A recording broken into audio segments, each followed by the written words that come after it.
Katikati ya mwangwi wa upepo mkali wa Ziwa Victoria, shirika la uwakala wa meli Tanzania TASAC limeanza kutoa elimu ya usalama wa usafiri majini kwa wavuvi na wasafiri wanaotumia vyombo vya usafiri majini katika wilaya ya Rorya mkoani Mara. Hezlon Lusangija ni afisa mfawidhi wa TASAC mkoa Mara.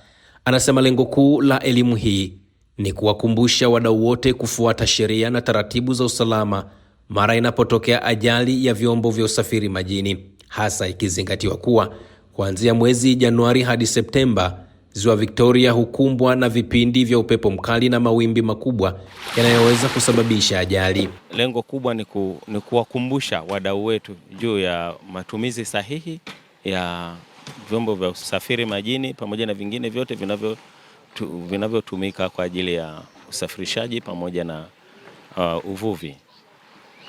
Tumeamua wakati huu kwa sababu kipindi cha kuanzia Januari mpaka mwezi wa 9 huwa kuna upepo mkubwa au mkali ambao unakuwepo katika kanda yetu hii ya mkoa wa Mara, hasa Ziwa Victoria, kwa maana kwamba kuwahimiza wadau wetu ili wafate utaratibu, sheria na kanuni za usafirishaji kwa njia ya maji.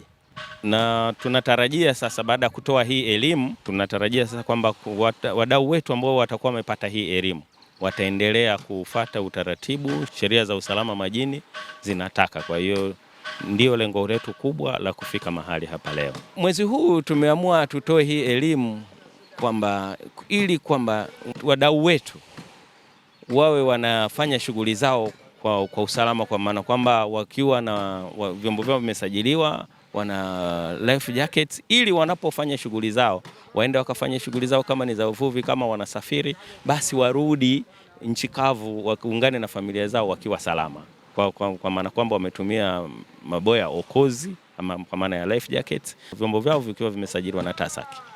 Tija ni kubwa kwa sababu kuna mwamko pia wa watumiaji wengi wa vyombo hivi wamekuwa wakitumia maboya kwa kila wakati wanapoenda sasa, lakini sisi kwa hapa kwa ajili ya kuwakumbusha pia na kuhamasisha kwamba waendelee kutumia maboya okozi kwa ajili ya kulinda maisha yao pamoja na kuokoa mali zao kwa ujumla. Na wahimiza wadau wote au pamoja na wale wamiliki kwamba wafate taratibu na sheria za usafiri kwa njia ya maji. Lakini pia kwa wale wasafiri ambao wanatumia vyombo vyetu vya usafiri, wanatakiwa wavae maboya yao sawasawa madhubuti, na wakati wote, kwa mfano kama mwenye chombo au nahodha ataona kwamba abiria amekaidi amri labda hataki kuvaa maboya, basi tunatoa rai kwamba ni lazima aripoti TASAC na sisi tutachukua hatua zinazostahiki za kisheria.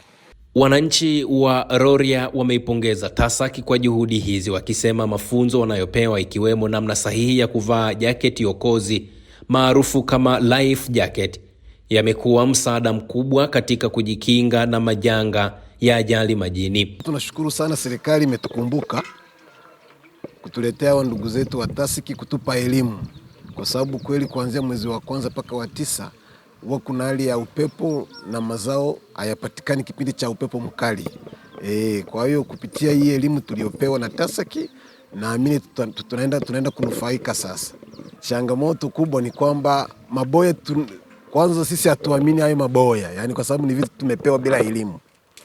Kwa hiyo hatuamini moja kwa moja, lakini kwa vile tumepewa elimu sasa tunaenda kuamini kwamba kumbe maboya yana uwezo wa kufanyaje, yana uwezo wa kutuokoa pale tunapopata ajali huko ziwani. TASAC wanatukumbuka kweli.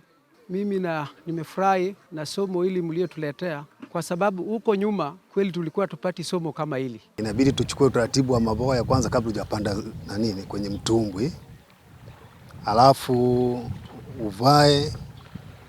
Ukifika ziwani inabidi ufanye kazi una maboya, lakini kulingana na wengine hawafuati utaratibu hiyo. Maka akivaa maboya anasema kwamba maboya inambana. Sasa unakuta anaenda nalo ameweka mbele ya mtumbi kule, yeye anafanya kazi hivyo hivyo. Saa nyingine wakati wa kurudi anakuja nayo amevaa, wengine hawavai. Kuna kitu kimoja ambayo hapa mnaweza mkapiga daga kubwa, yani taa moja inaweza kaingiza daga kubwa. Sasa kuingiza kwenye mtumbwi watu wanaweza kosa balance, mtumbwi ikazamia hapo hapo, na ilikuwa na mzigo tena. Sasa ili mzigo ikaelemea, watu wanaweza kuzama. Sasa kama una boya unaenda hivyo, kama boya ipo unaweza kavaa ukapata unafuu, pengine ukasaidiwa. Viongozi wametembea, wametuelimisha vizuri. Kuna baadhi ya watu hawakujua jinsi ya kutumia maboya na aina ya boya ambayo nitakiwa tutumie. Kwa kweli elimu tumeipata vizuri na tumeshukuru sana ujio wao wa kutuelimisha, maana yapo mengine ambayo tulikuwa tuyafahamu na tumeyafahamu. Changamoto inakuja upande wa wavuvi. Bosi unaweza kuwa umenunua boya, mvuvi yeye anachukua boya hiyo, muda mwingine unaweza ukashangaa hata anaegeshea tu kichwa, baadaye anaiacha hapo. Kwa hiyo mimi ningependa labda ili swala lisiachiwe mabosi wenyewe, maana hii inakuja kwamba wenda unaweza kukuta bosi, faini ikitembea inatembea kwa bosi, faini ikitembea inatembea kwa bosi. Kwa hiyo mimi ningetoa maoni kwamba hii faini ingetembea kwa mvuvi mwenyewe muhusika ambaye amekutwa hana boya. Ingekuwa jambo zuri sana, ingesababisha kila mvuvi akawa na boya. Kwa upande wake, kaimu katibu utawala wa mkoa wa Mara Dr. Zablon Masatu amesisitiza kuwa serikali ya mkoa itaendelea kushirikiana na wadau mbalimbali ikiwemo TASAC ili kudhibiti madhara ya ajali za usafiri majini na kuhakikisha wananchi wanasafiri kwa usalama kila wanapotumia huduma za usafiri majini. Kwa hiyo nipende na mimi kuwakumbusha wananchi wetu kwenye mkoa wetu wa Mara kwamba tuchukue zile tahadhari zote ambazo zinahitajika, tuwe na zile life jackets tunaposafiri kwenye maji, kwa sababu kwenye kipindi hiki hatuwezi jua, hali ya hewa inaweza ikabadilika muda wowote, upepo na mvua zinazoonyesha hizi saa nyingine za zikaleta dhoruba huko ndani ya maji.